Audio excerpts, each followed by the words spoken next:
हे WhatsApp, नमस्कार मेरे प्यारे प्यारे दोस्तों को मेरा नमस्कार। आप सब कैसे हैं? और बेटा आज हम लोग कवर करने जा रहे हैं अपनी टीजीटी पनेशिया की क्लास नंबर 75। ठीक है, तो बस कुछ नहीं करना है, शांति से आपको सुनते चलना है। आज हम लोग स्टार्ट करेंगे 383 से। धीरे धीरे करके हम लोग बहुत अच्छे अच्छे क्वेश्चंस को कवर करते जा रहे हैं। ये क्वेश्चन मिस मत होने देना बेटा, एक एक स्लाइड को अति महत्वपूर्ण ढंग से याद कर लेना। मतलब इसको ये मत सोचना कि अरे चलो ठीक है ये तो हमको आता है, अरे चलो ठीक है ये तो हमको आता है। ये गलती कभी नहीं करना बेटा, नहीं ऐसे लोग अक्सर 1-2 नंबर से रुकते हैं जाके एग्जाम में, तो वो गलती कतई ना होने पाए। तो बस हम लोग ध्यान से एक एक चीज़ देखते चलेंगे, पढ़ते चलेंगे, ठीक है, सुनते चलना बस ध्यान से। कह रहे हैं कि जो क्लास क्रस्टेशिया है, सुनते चलना बेटा, उसमें एग्जाम्पल क्या है? एक तो नंबर पे प्रॉन याद कर लो, दूसरा क्रैब याद कर लो। नंबर 1 पे क्या हो गया बेटा? प्रॉन। और नंबर 2 पे क्या हो गया? क्रैब। ठीक, सुनते चलना। 2 पेयर एंटीना होते हैं, सिफेलोथोरैक्स होता है, गिल्स होते हैं, अपेंडेजेस ज्वाइंटेड होते हैं और काइटिनस क्यूटिकल होता है। फिर से देखो, सब हटाते हैं, फिर से देखो। क्लास क्रस्टेशिया और क्लास इंसेक्टा में अंतर कई एग्जाम्स में पूछा गया है। तो यहाँ 2 पेयर्स ऑफ एंटीनी है, सिफेलोथोरैक्स है, गिल्स है, अपेंडेजेस है तो कैसे अपेंडेजेस होंगे? ज्वाइंटेड। ठीक, और काइटिनस क्यूटिकल है। प्रॉन और क्रैब इसके एग्जाम्पल हैं। ठीक, आई बात समझ में? चलो आगे देखते हैं। और बल्कि एक और क्लास है अगर आपको याद हो, एरेक्निडा। क्रस्टेशिया, एरेक्निडा और इंसेक्टा, तीनों के मुख्य अंतरों को याद करके अपने पास रख लीजिएगा, जरूर जरूर जरूर पूछे जाते हैं। कह रहे हैं कि आर्कीगोनिया साइकस में कितनी होती है? तो 4 आर्कीगोनिया होती हैं बेटा। कितनी आर्कीगोनिया होती है राजा बेटा? 4, भूलना नहीं।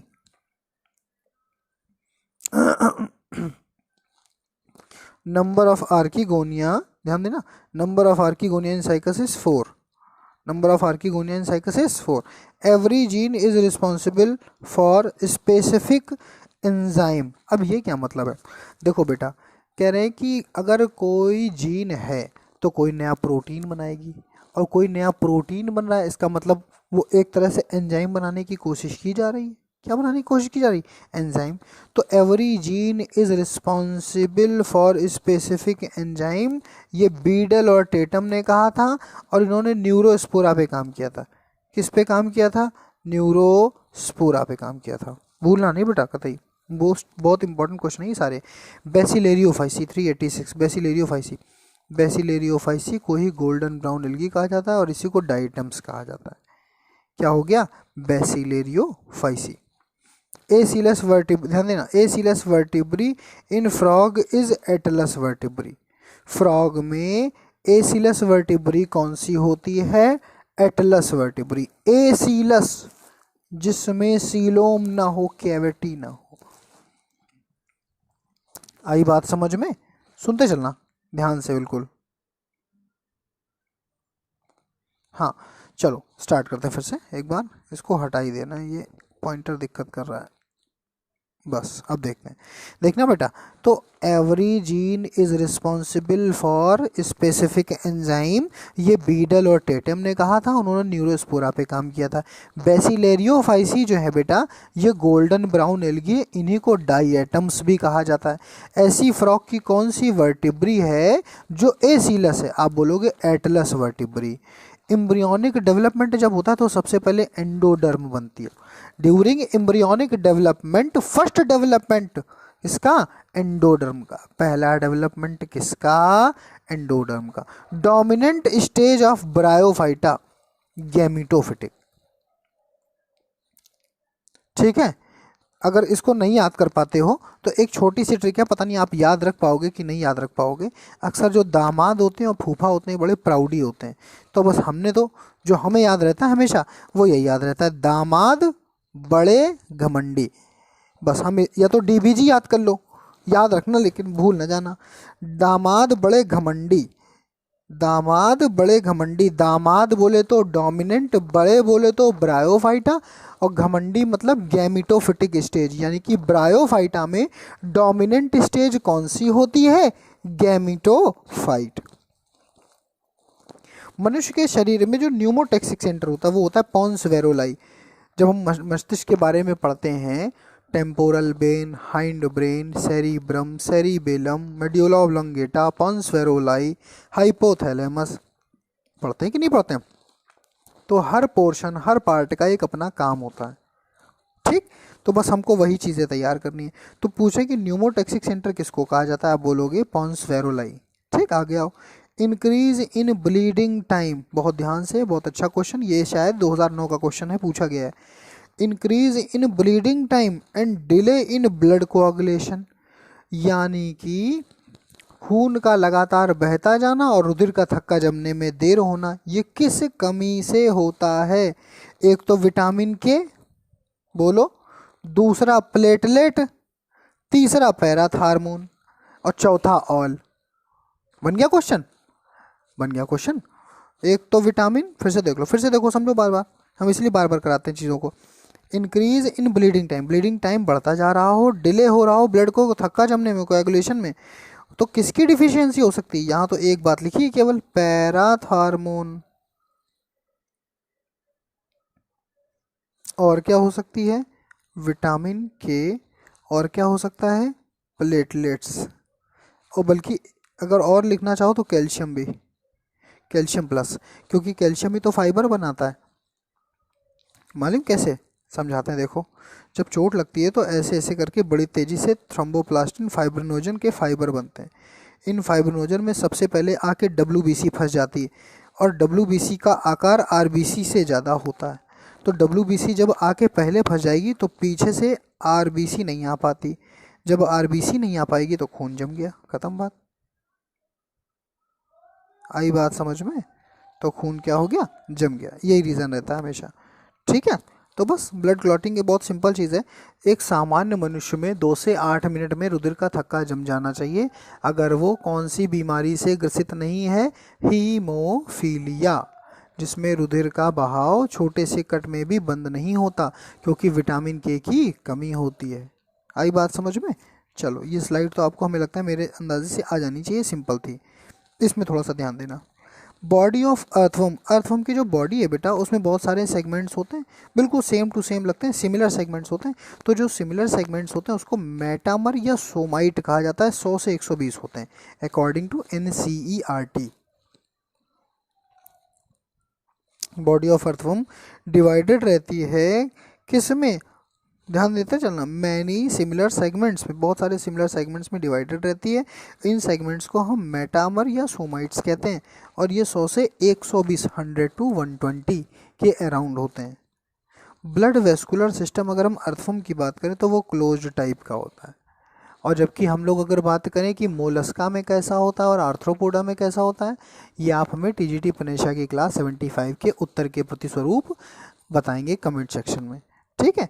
क्या कि ब्लड वेस्कुलर सिस्टम मोलस्का में और आर्थ्रोपोडा में कैसा होता है, और फेरेटिमा पोस्टमा यानी कि हमारे एनिलिडा में कैसा होता है? क्लोज टाइप, जबकि इन दोनों में कैसा होता है ये आप बताना।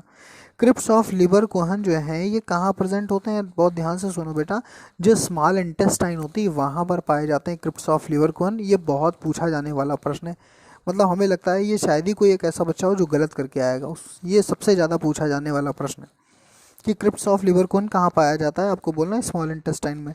मोस्ट इंपॉर्टेंट क्वेश्चन अब आ रहा है कि लेटरल रूट जो बनते हैं ये कहाँ से डेवलप होते हैं? आप बोलोगे एंडोडर्मिस, आंसर गलत। आप बोलोगे स्टील, आंसर गलत। आप बोलोगे बार्क, आंसर गलत। आप बोलोगे कॉर्टेक्स, आंसर गलत। The answer is pericycle. Lateral root हमेशा पेरिसाइकिल से बनते हैं। लेटरल रूट किससे बनते हैं बेटा? पेरिसाइकिल से। लीवर और पेनक्रियास ये किसके डेरिवेटिव है? एंडोडर्म के। लिवर और पेनक्रियास, अग्न्याशय और यकृत, ये कौन बनाने में मदद करता है? ये मदद करता है एंडोडर्म बनाने में इनको, ठीक। आई बात समझ में? Aldolase enzyme, most important question, शायद ही आपको कभी ये देखने को मिले, लेकिन क्वेश्चन आया हुआ है। एल्डोलेज एंजाइम कहाँ पाया जाता है? आपको बोलना है क्लोरोप्लास्ट। एल्डोलेज एंजाइम कहाँ पाया जाता है, किस में पाया जाता है, आपको बताना है आंसर। तो आंसर आएगा इसका क्लोरोप्लास्ट। और इस प्रश्न का, इस कक्षा का एक और प्रश्न हम आपसे पूछते हैं, सबसे तेज़ी से काम करने वाला enzyme, fastest working enzyme in this earth, answer दीजिएगा। Fastest working enzyme in this earth. अब वो जंतु में भी हो सकता है, पौधे में भी हो सकता है, ये आपको दिमाग लगाना है। ठीक है, देखिए कितने बच्चे यहाँ पर अपनी योग्यता का प्रदर्शन करके सही बता पाते हैं। बहुत सिंपल है क्वेश्चन। और हमने अगर पुरानी वीडियोस अगर आपने कभी हमारे देखे होंगे अनअकैडमी पर या यहाँ पर, तो हमने वहाँ कई बार नाम लिया है। ठीक है, आई बात समझ में। चलो आगे बढ़ते हैं। तो आपको हमें क्या बताना है कि फास्टेस्ट वर्किंग एंजाइम, जो सबसे तेज़ी से काम करता हो ऐसे एंजाइम का नाम बताना है आपको। ठीक है, कोई बात नहीं, अच्छी बात है। आगे बढ़ो राजा बेटा। कह रहे हैं कि जो रेफाइड्स है वो होता है CaC2O4 कैल्शियम ऑक्जिलेट, लेकिन जो सिस्टोलिथ है वो होता है कैल्शियम कार्बोनेट। इसको बिल्कुल आंख बंद करके रट्टी लगा दो। रट्टी मतलब समझते हो, बिल्कुल एकदम कोई कहीं भी पूछ ले आपको आंसर सही ही देना है, गलत नहीं होना चाहिए आपसे। तो रट्टी लगा दो भाई, सिस्टोलिथ calcium carbonate, raphides calcium oxalate. Raphides क्या होता है, कैल्शियम ऑक्जिलेट। बेटा ये सारे के सारे छोटे छोटे क्वेश्चन हैं और हम यही गलत करके चले आते हैं। फिर हम सोचते हैं कि यार हम पीछे क्यों रह गए, हमने तो पढ़ाई बहुत करी थी, हमने तो 11-11 घंटे पढ़ा था। लेकिन बस समस्या यहीं पर आती है कि हमारी पढ़ाई में चूक नहीं हुई, हमारे रिवीजन में चूक हुई। जो लोग रिवाइज नहीं करते हैं वो जल्दी सफल नहीं होते हैं, और जो लोग उतनी ही चीज़ों को बार बार रिवाइज करते हैं वो जल्दी सफल होते हैं। बहुत ज़्यादा नहीं पढ़ना चाहिए, जितना आप पढ़िए उतना रिवाइज ज़्यादा से ज़्यादा कीजिए। ठीक है, चलो आगे बढ़ते हैं। रेफाइड्स क्या हो गया, कैल्शियम ऑक्जिलेट। सिस्टोलिथ क्या हो गया, calcium carbonate. Maximum number of vascular bundle, ये प्रश्न मतलब आप कह सकते हो रामबाण प्रश्न है, क्योंकि बार बार पूछा जाता है। हमेशा बिल्कुल आंख बंद करके आपको लगाना है monocot root. Maximum number of vascular bundle किस में पाए जाते हैं, स्कैटर्ड होते हैं। ठीक है, तो maximum number of vascular bundle पाए जाते हैं मोनोकॉट रूट में, मोनोकॉट रूट में। ठीक है, और सिंथेसिस ऑफ यूरिया आपको पता ही है, हमारे यकृत में ऑर्निथीन चक्र चलता है, ऑर्निथीन साइकिल चलती है, और वहीं से निर्माण होता है यूरिया का, NH2CO NH2। ठीक, तो कुल मिला के आज से खुशी की बात यह कि हम लोगों ने अपने 400 प्रश्न पूरे कर लिए। अब हमारे पास लगभग 600 प्रश्न बचे हैं। ठीक है, raphides are calcium oxalate CaC2O4, और आपका सिस्टोलिथ क्या हो गया, कैल्शियम कार्बोनेट हो गया। सबसे ज़्यादा नंबर ऑफ वेस्कुलर बंडल किसमें पाए जाते हैं, मोनोकॉट रूट में। और synthesis of urea is liver, भूलना नहीं बेटा, बहुत इंपॉर्टेंट सेक्टर था ये। तो हम लोगों ने आज अपने 400 प्रश्नों को पूरा किया और TGT पनेशिया की अपनी क्लास नंबर 75 पूरी की। तो बस ऐसे ही धीरे धीरे करके हम ख़त्म करा देंगे। आप पढ़ते रहिए मन लगा के, और किसी एक वीडियो को कम से कम 5-5, 10-10 बार देखिए, क्योंकि जितना लिखा होता है ना बेटा स्लाइड में, उससे ज़्यादा बोलते हैं। तो जो बोलने वाला मटेरियल है वो भी आप अपनी शीट में उतारते चला करिए।